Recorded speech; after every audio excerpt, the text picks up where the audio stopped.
You specialize in commercial real estate, which is high stakes and highly logical. Does that logic ever clash with the reality of human emotions when you're trying to close a deal or build a partnership? It does, especially because when you're dealing with people who've invested in property, they're very emotional about what they invest in. For sure.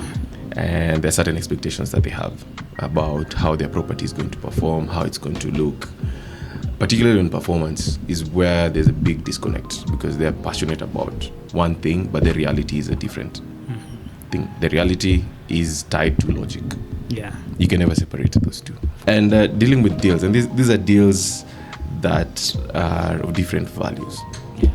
One can be, you're looking at $1 billion. Others can be a small deal, just a tenant getting on board to a certain space. And all these will come with a lot of, like a very different emotional backing.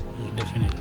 So setting the expectations right at the point when you're talking to these people and having to try to sort of bring the logical reality back home, but bring it properly, I think has been it's been a learning curve. Oh, for sure. Yeah, for sure. yeah. But I think there is a clash, and part of the things I've learned to also deal with is how do you tie those two, how to tie them together. For sure. Perfectly. You have to merge them. I mean, you'll never achieve perfect, but there's always the ideal, and then there's the good.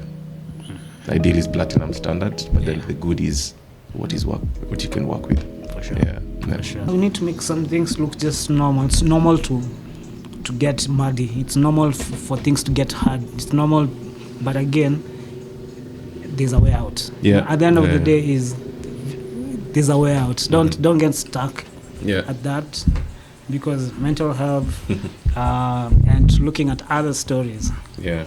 You listen to what you just said and what other people just said. You're like, as hard as things usually are, you always just find a way out.